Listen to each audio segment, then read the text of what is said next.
мне нужно будет получить такую деталь. А почему делаю не на токарном станке, а на фрезерном станке, на поворотном столе?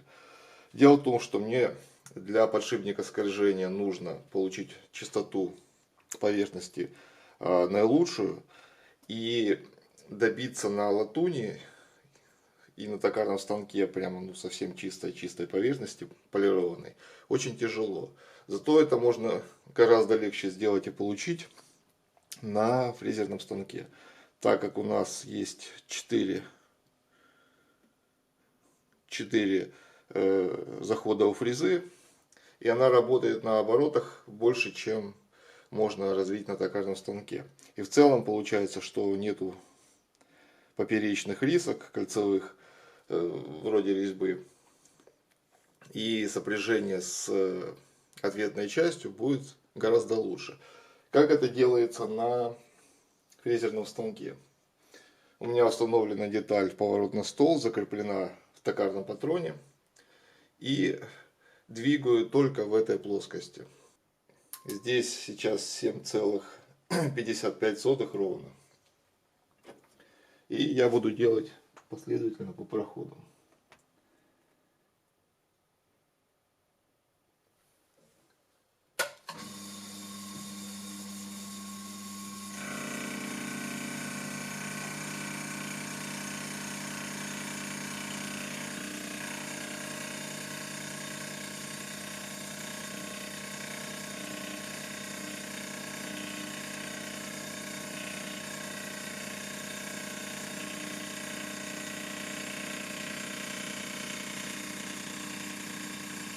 В отличие от токарного, я могу сделать здесь, обрабатывать деталь на всю длину, на всю поверхность. Деталь получается сразу практически полированная. Очень высокое качество обработки поверхности.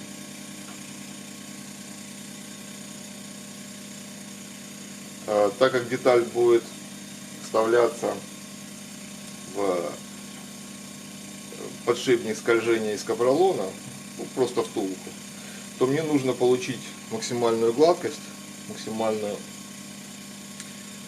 минимальную шероховатость, с тем, чтобы пятно контакта, во-первых, было хорошим, во-вторых, ничто не мешало скользить этой втулке.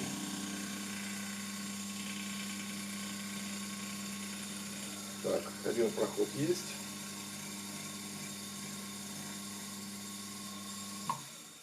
Поднимаю, замеряю. 7,43.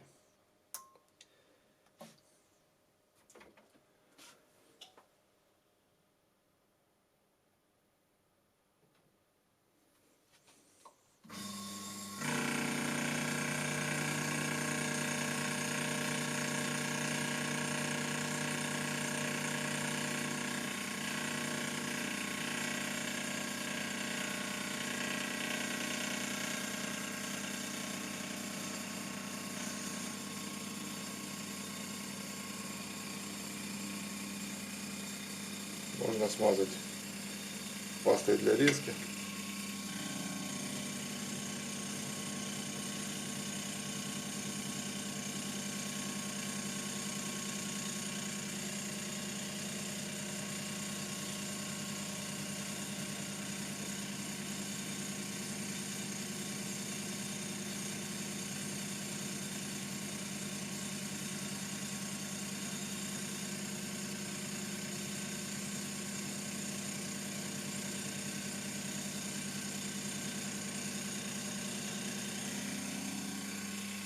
По отражению видно, что каждый проход практически чистовой по качеству поверхности. И когда я достигну заданной величины, достаточно просто остановиться.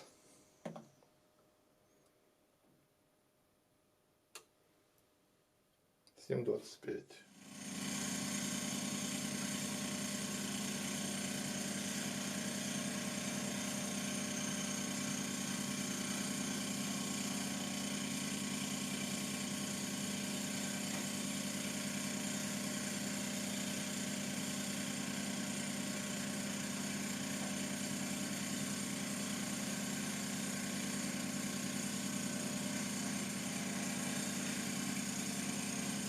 По зеркальному отражению на поверхности детали можно уже видеть, как она будет выглядеть.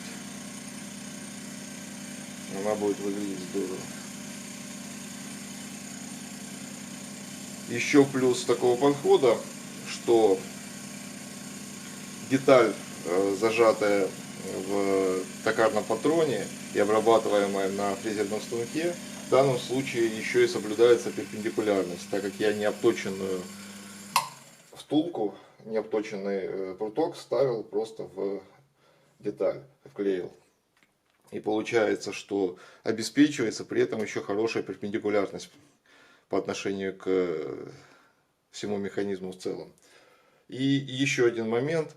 Видно, что один из кулачков далеко отстоит. Если в таком положении я установлю на токарный станок, то получится сильный дисбаланс. Не то чтобы сильный, но заметный, и будет раскачиваться, трясти станок. Можно, конечно, как-то балансировать, но в данном случае не представляю как.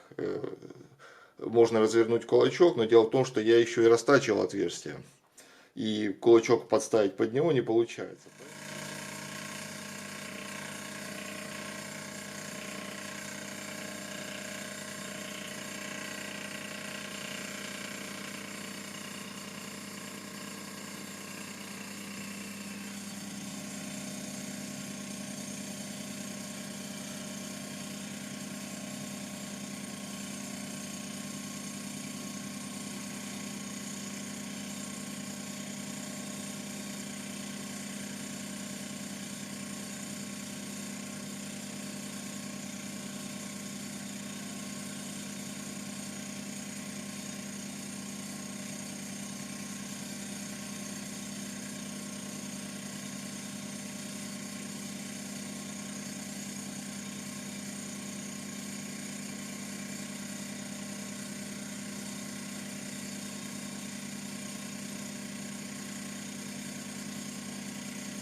Семь целых 3.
Можно еще сделать проход, круг,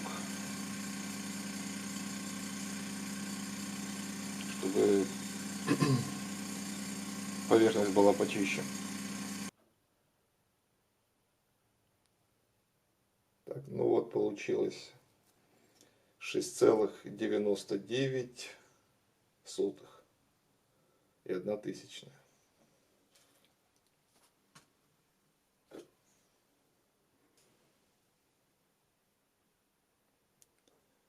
Вот небольшая полировка, и получена такая деталь.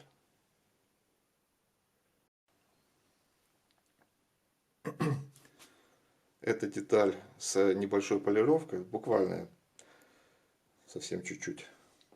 И эта деталь, только что вышедшая из станка.